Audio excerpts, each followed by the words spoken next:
Alright, we're going to dedicate this video overview to an extended tour of Separation Studio. Here we're going to give you some more background on simulated process screen printing and really dive into the business opportunity that this printing technique will offer to screen printers.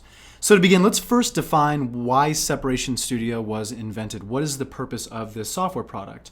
This is a software tool that will enable you to take a high-resolution digital image and will allow you to color separate it to reproduce on your screen print press. And this is an example of a garment that's been printed using Separation Studio. So as we can see here, I actually took this photograph probably about 4 or 5 feet away. And you can see as we zoom in here, you'll see that this image is screen printed. So you can see that screen printed detail here. So what appears to be a photograph is actually a digital image that has been screen printed on this garment. Now let's take a look at this particular image here. Now we can really see in this particular image, I happen to zoom in with my telephoto lens, and you can see here that we're effectively blending colors together to reproduce this digital image on press. Now if we zoom way in here, let's go in here, and obviously this is a photograph, so this isn't the best representation, but you can see here how we're mixing color in different intervals and frequencies to again reproduce that digital effect on screen. Now I'm going to go to one other image here just to show the detail that this software is capable of generating. So as we look at this tire image of the photograph, and if we zoom in here, you can see again that detail, that shadow, the shading, the highlights, pretty impressive, right? So again, the purpose of this technology is to take a full color image, and throughout this presentation we're actually going to be working with this graphic here. So here we're in Adobe Photoshop, and you can see that we have a graphic. This is a full color, high resolution digital image, as you can see here as we zoom in. And you can see here, the process I'm going to walk you through is printing this on a dark garment. This is really how Separation Studio really shines, is it will allow you to prepare a design for printing on a dark garment. So generating a underbase, generating a highlight white. So we're going to walk you through that process in this video overview. So here you can see again Photoshop file, and I'm going to go ahead and disable that background. So here we have a transparent design. Now we're not going to spend a whole lot of time talking about color correction and preparing a file for Separation Studio, but that is required. And I want to make the point that garbage in is garbage out, and that is true of any graphics process. So this isn't a tool to take a small photo or image from the internet and then be able to screen print it. It's not going to improve the quality of the graphic. All Separation Studio does is it's going to take this image and it's going to go ahead and color separate it to reproduce on press. And this is the net result. Here we have the design on the left. Here we have a finished product on the right. So we're going to walk you through this process now in Separation Studio. So I'll go ahead and launch Separation Studio. Now you can see the icon here in my dock. And as I hover my mouse over it, it says Separation Studio. Now this is a product that's compatible with both PC and Mac. So it doesn't matter what platform or operating system you're working in, both PC and Mac fully compatible. Okay, now the first thing you'll notice when I launch Separation Studio is the simplicity of the workspace. And this is one of the things I love most about this software product. Most software tools have the tendency to overcomplicate, featureitis. There's way too many features, which increases your learning curve. But really, the goal with Separation Studio was to have a clean, simple interface. So what we're going to do at this point is we're going to now import a file into our workspace. That's the first step in this process, of course. So I'm going to go ahead and hover my mouse now over the Open dialog. I'll go ahead and select Open. What I'm going to do is I'm going to browse to the file that I wish to open, and we're going to go grab this particular file that I had open in Adobe Illustrator. So now I'm importing this as a TIFF file, and I'm importing this with a transparent background. Now immediately, the first thing you'll notice is this is already color separated. Simply as a result of importing this design, it is automatically color separated, and that's visible from the channels at the very bottom. So we're going to work through those here in just a moment's time. The first thing I want you to notice, I'm going to start at the top, introduce you to the top workspace here. So we're going to go left to right. Of course, I can open a file, of course I can close a file, and I have the ability to save a document. Now the ground color, that's going to represent the background. Now the rule of thumb with Separation Studio is anything that looks good on a black background is going to look good on any other color of substrate. So always work in this mode because what looks good on black is going to look good on white and subsequent colors. However, you do have the ability to change the background color. So if I want to change the ground color to see what this would look like on white, I have the ability to do that. Of course, we're going to talk about preparing a graphic for printing on a white garment by generating a black layer. We're going to do that throughout this workflow. I just wanted to point out that you do have the ability to change the ground color to, again, represent the substrate that you're going to imprint on. Now, when I said that this file was automatically separated, it is automatically separated. You can see those color channels, the active channels here at the very top. So automatically and by default in every single scenario, Separation Studio is going to go ahead and separate, and it's going to break down the graphic into 9 colors. Now, of course, you are not required to print with 9 colors, burn 9 screens, and I'm going to show you that process now.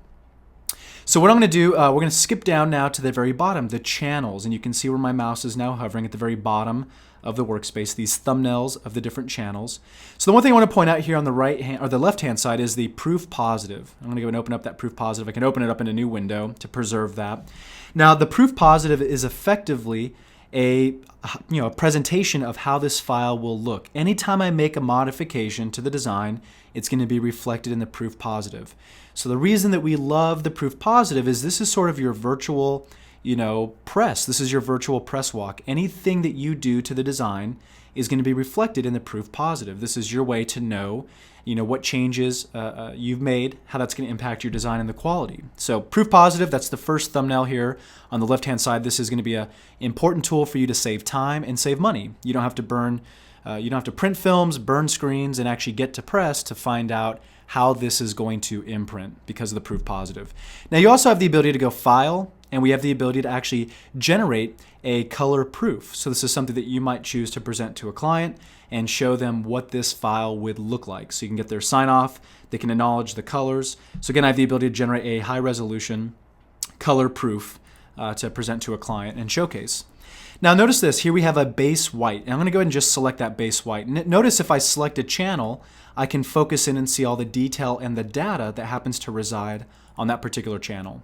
So in terms of this printing process, you can see that it's color separated and it's actually in the right print sequence, the right color sequence. So the first thing we would print is base white, then red, then blue, and so on and so forth until we print the last file here, or the last separation here, which would be the top white. And we're going to refer to this as the magic white, and we'll talk about the significance of the white top layer as we progress through this presentation. So headed back to our proof positive here, what I'm also going to introduce you to now, we're going to jump all the way over to the right-hand side. Now these again are our colors, and I effectively have the ability to adjust these colors. So if I double-click this red, I have the ability to adjust the saturation. And there's 2 different ranges here, a high range and then a low saturation range. And you can see if I click on one of these values, notice in the proof positive on the left-hand side, notice as I ratchet up, really crank up the redness, of course, that destroys this file. There's way too much saturation, way too much data. So again, the beauty of this is I can use these tools to dial in and fine-tune the quality of this file, and I can see exactly what that's going to look like and how it's going to impact my print. So again, there's no guesswork. This is, you're using a calculator. We're shooting for accuracy here. Again, time is money. Time savings is something all screen printers should be concerned with. So effectively, these tools on the right-hand side are going to allow me to adjust the saturation or the intensity or lack thereof of color in a given area. Now when I use these tools, I'm really adjusting the saturation or that intensity basically throughout the entire file. So I'm doing it globally. And let me really point that out. I'm going to go ahead and just click on the red channel from the thumbnail preview at the very bottom. Now I'm going to go ahead and double click on red from the right hand side, and I'm going to adjust saturation. You can see how as I adjust saturation, it really impacts the entire channel, the entire red file. So that's not always desirable. In some occasions, I might use these tools to really just dial in sort of the minutia. However, in some occasions, it's important to actually, edit in very specific areas, a specific channel. And I have the tools to do that. That's one of the beautiful things about Separation Studio. On the left-hand side is when I'm going to start using some of these tools. Now, of course, I have a positioning tool. I'll kind of orient you to these tools here. So I can use the ability to drag all windows. So I have the ability to move this file around and reorient it. I also have the ability to zoom in. So if I want to zoom into a specific area, I have the opportunity to do that. And you can see I can really zoom in quite far. Now I can use some of these tools to fit to screen to zoom back out. So you can see how that works. Now I also have the ability to use some of these saturation tools here on the left-hand side. So you can see here I have a lasso tool, I have a polygon lasso tool, and I have a select tool. And these will effectively let me target a specific area. So I'm going to go and select a targeted area, and I'm going to go ahead and zoom into that area so you can see what this looks like. So we've selected a region, as you can see here. What I'm going to do now is choose the saturation tool, and you can see it looks like an ink drop. I can choose that saturation tool, and you can see the size of my nib tool here, but I can adjust that. So if I want to make that larger, say 50, give me a larger workspace, you can see how I can increase that. I can also increase the hardness, and I can choose how I'm going to impact this design. Am I going to modify the high saturation, the midtones, or some of the low values? So I can go ahead and left mouse click. Notice I'm holding down my left mouse button and I'm increasing the saturation in just that targeted area. So you can see I've only impacted the given area. Now again, I can take this Polygon Lasso tool and I'm left mouse clicking and I can really go and target a really specific area. So let's say I'm working on a mascot and I want to go and target, maybe the increase the saturation of a wolf's tongue to really give it more, drama. I have the ability to use this Polygon Lasso tool and again, target a very unique area that's uniquely shaped. So you can see again, if I go and select inside of that Polygon Lasso tool, I can increase the tensity inside of that lasso tool. And I don't have it prepared here, but for sake of argument, you can see how that would output properly. So that's really using these saturation tools from the left-hand side. The other thing we can do is we can desaturate. So if we find that there's an area that has too much saturation, too much color value, I have the ability to remove ink from that specific channel. So again, we're going to show more of the ground color, which would be the substrate. Now I also have the eraser tool, so I can actually erase data from a given area, as you can see here. So I'm actually removing some of the data from this particular channel. Now remember, I can always go back to my proof positive and see exactly the impact that this is going to have to my design. So you can see that's really undesirable. I've deleted some of that data and that doesn't look good. So I'm going to hit the oops button, the Control Z button. That's your ability to go back in time. If you've made an error, you can go back and correct that. So you can see pretty quick tool sets. And the thing I love about this isn't things I have to do in Photoshop or Corel Photo Paint. I can do this in Separation Studio and adjust the color values because it's more accurate. So I love the saturation tools, and you can see there's two different methods. I can either use the targeted tools on the toolbar from the left-hand side, or I can adjust the values from the right-hand side globally. Now let's talk about reducing the number of colors required to imprint this. So I do not want to print with 9 colors. So what I have the ability to do is I have the ability to make some decisions here about what colors are critical for this print process. So notice this, if I click on the blue channel, you'll notice there's hardly any data. In fact, I'll zoom in here. You can see there's really minute data, and this becomes more visible if I change the ground color. I'm going to change it to white. So you can see that there's just a subtle range of blue in this particular area here. But it really isn't enough to impact the design. And you'll notice this, if we go back, we'll change the ground color to black. Now you can see here, if I deselect the blue channel, I can actually select and deselect channels. So if I deselect the red channel, what do you think we're going to see? Well, of course, it's dropped out the red from our design. Now, notice this, I'm going to reactivate the red. I can see how that's going to impact the design. Notice if I select blue, I toggle blue on and off, there's really no impact to this design whatsoever. So what I have the ability to do is right mouse click and delete channel. So I can make that decision for some of these other channels. I can select and deselect and see the impact. There's really no data on the purple channel, so I have the ability to, again, delete that particular channel. So you can see here I'm reducing the number of screens, the number, the colors, the ink that I have to use in order to imprint this. Now you can see that if I click on turquoise, there's a bit more data on the turquoise channel. Now let's go back to our proof positive and let's see how adjusting the turquoise is going to impact our design. Now let's go and target this specific area here. I want you to see if I go ahead and select turquoise and deselect. Notice the shadow and the shading that we have in the green. So the turquoise is effectively adding some light play to this particular graphic. So it does have an effect on the design. How great of an effect does it have? Is it critical that I actually print with turquoise? Yes or no? Ultimately, you're going to make that decision because it's going to be relative to every single file that you imprint. But I do want to point this out, that I do have the ability to go to the Channels drop-down menu, and I have the ability to do a number of things. I can merge some of these channels. So I can make the decision, do I want to merge turquoise? Do I want to retain the data And you can see here, if I click back on the turquoise channel, there is information on this channel. There's detail. There's, again, we're going to impact the light effect of this particular design. So do I want to retain that information? Ultimately, you can make the decision to merge turquoise, meaning take that information that resides on that channel and shift it over to the other screens. Mix ink in different frequencies to reproduce what would ordinarily be turquoise. In this case, I'm just going to right mouse click on it and say delete channel. Now if I go to gray, let's take a look at the impact gray is going to have. You can see that there's a lot more data and a lot more intensity of that data. So what I'm going to do now is click on the proof positive, and let's deselect the gray channel to see the impact that it's going to have on my design. Now I want you to notice this. I'm going to focus in on the bow tie in this particular graphic. I'm going to deselect gray. You can see that it really dramatically impacts the effect of that bow tie. I mean, a lot of the dimension goes away. If I reactivate it, you can see that it brings out more of that dimension. Now you'll also notice as I zoom out or fit to screen, you'll notice as I zoom in here to this metallic, what looks like a bolt area. If I go ahead and deselect gray, you can see that that dramatically, again, affects the metallic look of that particular channel.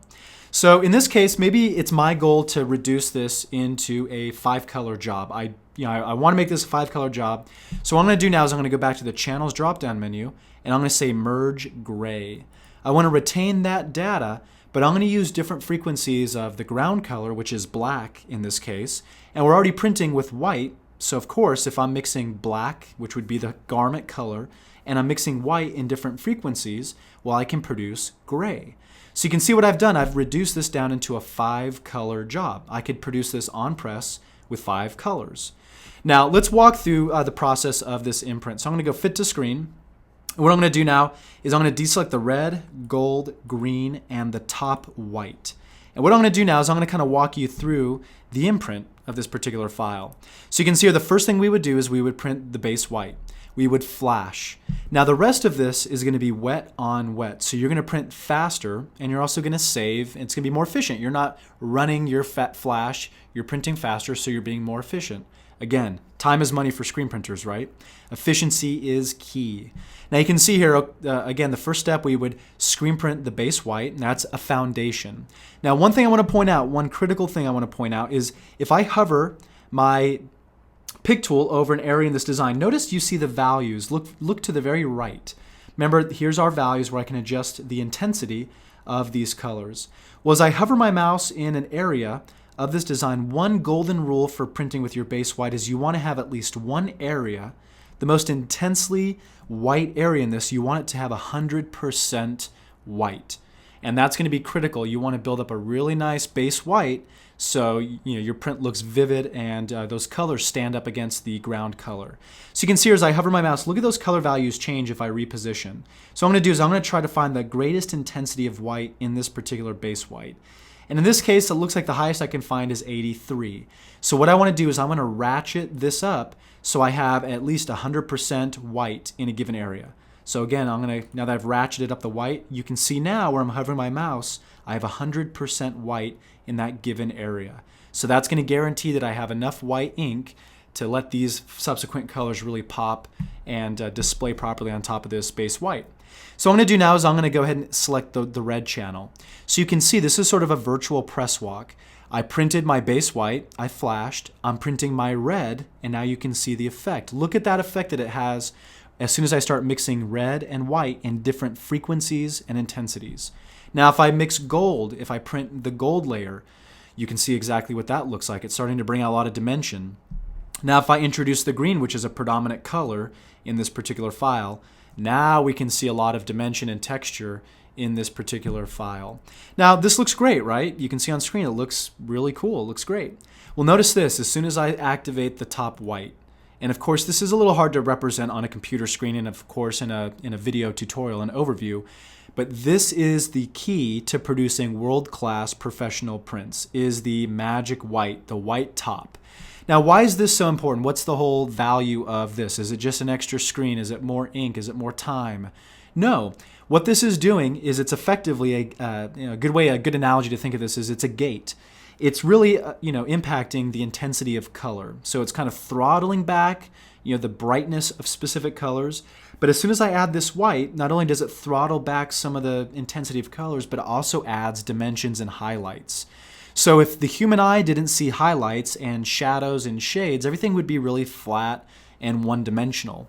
So it's the halftones, it's the shading, it's the play on light, the lighting effects that really make this look professional and make it look realistic and will give you that competitive advantage. So you're always going to want to print with this magic white. You know, oftentimes a lot of users say, is it necessary? Absolutely, in every occasion it's necessary.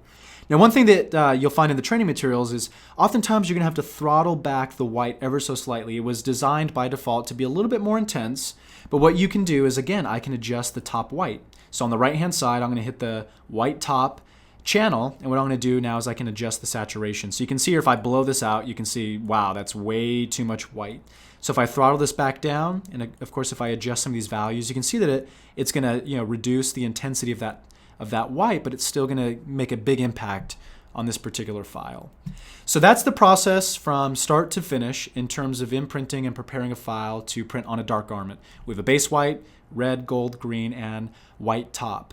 Now I should mention that these are going to be spot colors. We're going to print this using Plastisol inks, and again, we're mixing inks wet on wet. So the interaction of red and gold and green produce all of these values that you're seeing here. If we go back to that example of that pinup girl on the motorcycle, to create those flesh tones, again, certain values and frequencies of red ink, gold ink, we're going to produce those skin tones in that dimension. Now let's talk about preparing this file for imprinting on a white garment. So what I'm going to do now is I'm going to change the ground color. Of course, I can change this to any shade necessary. I mean, if I want to print this or see what it's going to look like on a red garment, of course, I can change that ground color. What I'm going to do now is I'm going to change this to custom, and we're going to make this prepare a file for printing on a white garment.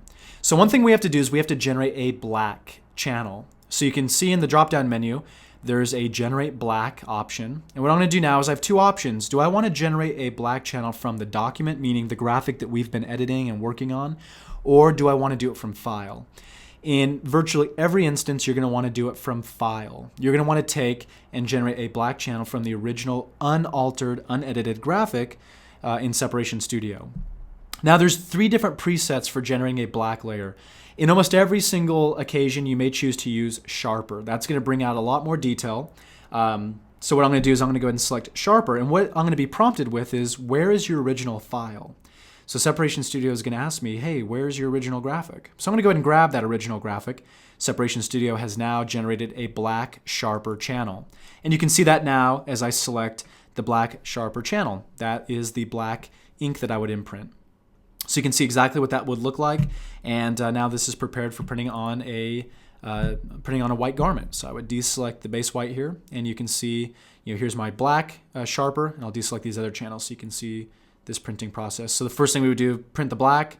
I would introduce red, I would introduce the gold, I would introduce the green, and I would finish with the white top. Again, that's really critical to bring out that dimension. Now this particular file I may choose, again, to make adjustments here, because this is printing on a different substrate. So I might choose to ratchet up the green to really bring out more of the green. I might also choose to bring out more of the red. So you can see here I can quickly prepare a file for printing on different substrates, different substrate colors. So I'm going to bring down the low saturation a little bit and continue to adjust these levels until I'm satisfied with the way this looks. Okay, let's complete this process. Let's prepare this for export. So what I'm going to do now from the File drop-down menu is I have the ability to click Save As. Pretty simple, right? So I'm going to click Save As, and I'm going to save this as, I'll save this to my desktop as Frank EPS. Now, generally people say, EPS, isn't that for vector? And typically an EPS file is vector. However, it is possible to save bitmap information or digital information in an EPS file. EPS stands for Encapsulated Postscript. Postscript information is important to this process. So I'm going to save this as an EPS file to the desktop, and then we're going to go ahead and import this into Adobe Illustrator, or of course we can import this into CorelDRAW, and then we're going to place our registration marks, and we can of course from that point print films and go on to production. So that again is the workflow in Separation Studio from inception to the completion of this process. This is a very, very powerful tool for screen printers to elevate your printing capabilities. And let's pause now to talk about why this would be a wise investment. Oftentimes, and we see, a startup decorator or a startup screen printer, for the first, maybe year in their careers are printing, traditional spot color vector-based designs, pretty standardized. However, a lot of garments that you see, like the NASCAR looks, the rock star, rock concert t-shirt looks, typically they're digital. They have this high resolution, photoshopped qualities to it with effects. And that's something that you can't produce in vector. So it's two distinct styles. So in order to adopt that printing capability, you have to have the right software. Now there are different software options, of course, to simulated software or simulated screen printing software. However, the challenge is not all of them are designed equally. And so we've selected to represent Separation Studio because it's the best. There's no question about it. There's a lot of other products that are effectively Photoshop actions. So it's going to take a file and it's going to process it the very same every single time. Well, as you can see, not all graphics are created equal. So why would I treat a graphic standard throughout the whole process? So do your due diligence. There is massive difference between this technology with proprietary algorithms. This is very unique as compared to some of the other alternatives. So be very, very careful about what other people promise. This is technology that delivers. And in fact, there's a 30-day trial, so everybody can download this product and use it for a month. And I suspect if you watch some of the videos of the Video Cafe, you understand the software and you go through the right steps, you're going to produce good quality prints every single time. And we definitely recommend you test that against some of the alternatives. So again, that's the process in Separation Studio. If you want to know more, make sure to reach out to our team. We can provide a live web presentation. We can take one of your files and we'll walk you through the separation process so you can see exactly how it impacts designs and jobs that you're working on all day long.